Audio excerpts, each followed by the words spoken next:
ध्यान दीजिए, अभी हम आपको कक्षा 10 के गणित का एक्सरसाइज 3.2 का दूसरा सवाल बताएंगे।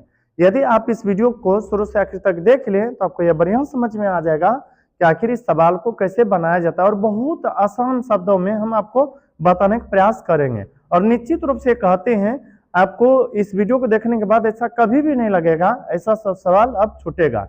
इसलिए इस वीडियो को शुरू से आखिर तक ध्यान पूर्वक जरूर देखने का प्रयास करें। तो अब ध्यान दीजिए, प्रश्न है अनुपात A1/A2, फिर है B1/B2 और C1/C2 की तुलना कर ज्ञात कीजिए कि निम्न समीकरण युग्म द्वारा निरूपित रेखाएं एक बिंदु पर प्रतिच्छेद करती है, समांतर है अथवा समपाती है। फिर से ध्यान से देखिए, क्या कहा है, तुलना करके यह बताना है कि प्रतिच्छेद करती है, यह समांतर है या समपाती है। तो हम आपको बता दें, सबसे पहले आपको यहां पर यह बातें याद रखना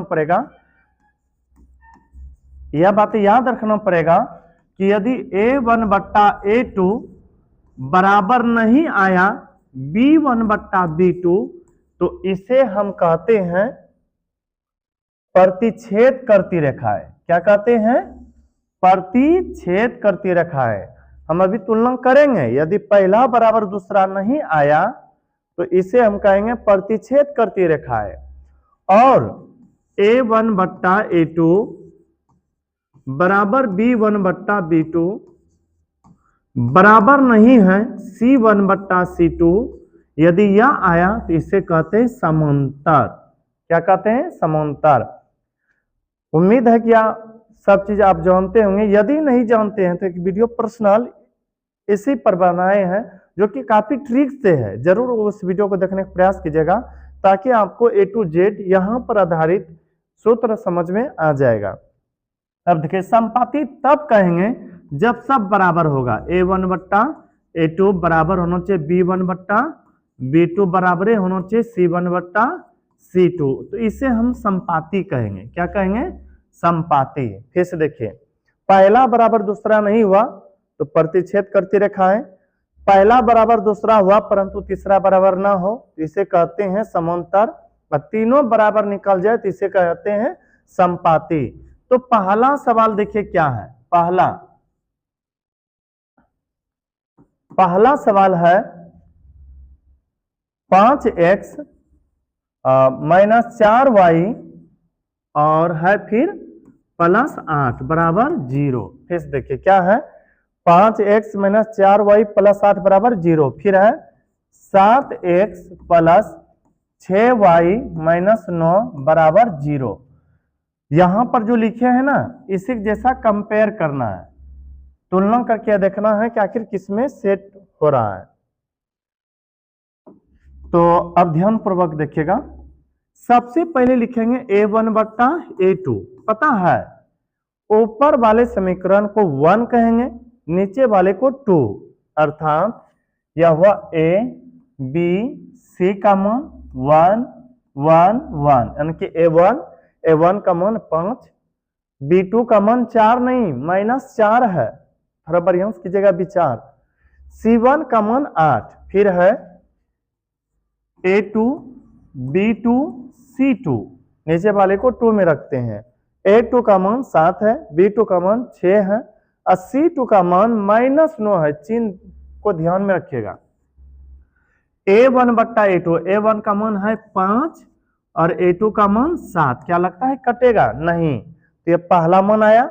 अब दूसरा चेक करते हैं कि आखिर क्या आता है। फिर लिखेंगे B1/B2। तो ध्यान से देखिए, B1 का मान कितना है? माइनस में है 4, और B2 का मान है 6। 2 दूनी 4, 2 तिया 6, यह आया -2/3। अब ध्यान पूर्वक देखिए और देख करके यह सोचिए, क्या पहला बराबर दूसरा है? नहीं है। पहला है मान 5/7, दूसरा है -2/3। पहला बराबर यदि दूसरा ना हो, तो इसे कहते हैं प्रतिच्छेद करती रेखाएं। क्या कहते हैं?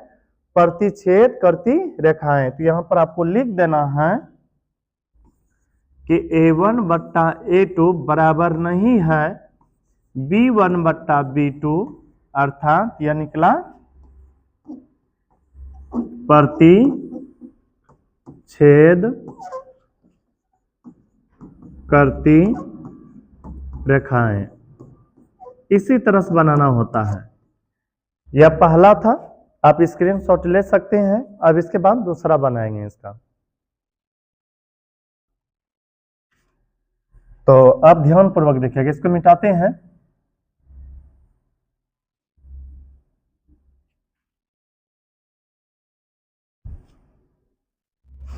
अब दूसरा को ध्यान पूर्वक देखिएगा।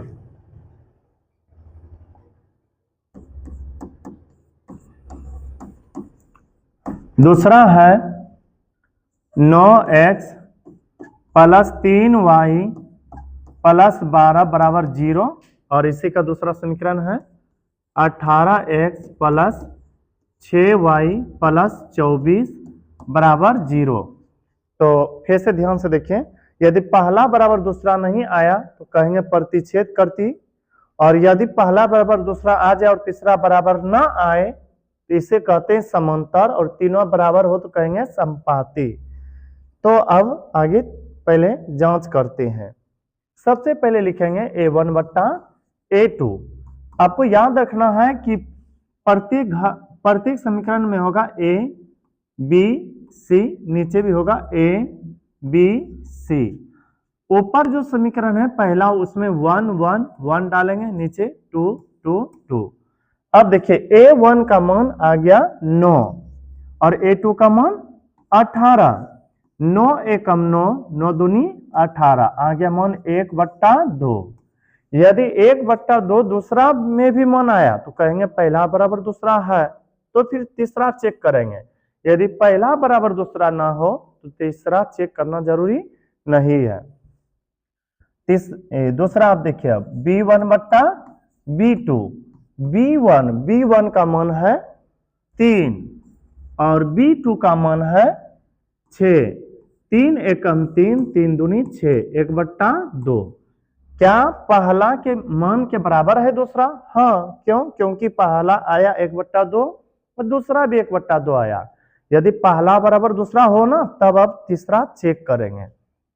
तीसरा C1 बट्टा C2। C1 का मान है 12 और C2 का मान 24। 12 एकम 12, 12 दूनी 24। इसका भी मान 1 बट्टा 2 आया। अब बताइए क्या तीनों मान बराबर निकला?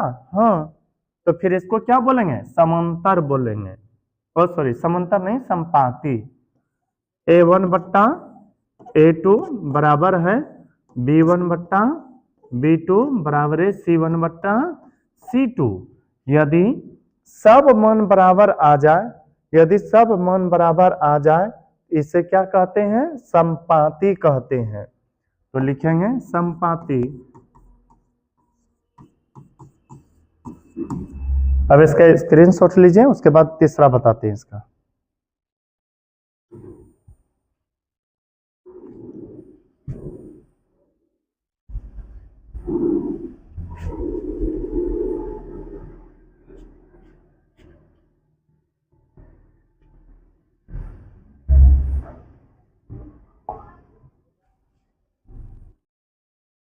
तो अब ध्यान से देखें, दूसरा का तीसरा सवाल बताते हैं। तीसरा यहां पर लिख चुके हैं, अब इसको हल करते हैं।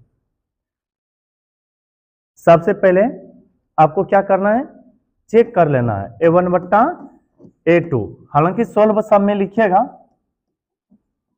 हल A1 बट्टा A2। A1 का मान कितना है? 6। A2 का मान 2, भाग दीजिएगा 3 बराबर 3। फिर लिखेंगे B1 बट्टा B2। यदि माइनस का चिन्ह दिया हो तो जरूर उसको उतारिएगा। B1 का मान है -3, B2 का मान माइनस में इसमें कितना होगा? Y में कम से कम 1 होगा, 1 माइनस खत्म। 3 में 1 से भाग दिया जाए, क्या आएगा? 3। पहला बराबर दूसरा है, इसलिए अब तीसरा चेक करेंगे। C1 बट्टा C2, यह बराबर आ भी सकता है उसके या फिर नहीं भी। ऊपर है 10 नीचे है 9, क्या लगता है कि भाग लग के 3 आएगा? नहीं। तो हम यह कह सकते हैं कि पहला बराबर दूसरा है परंतु दूसरा बराबर तीसरा नहीं है। तो यही बातें आपको लिखना है।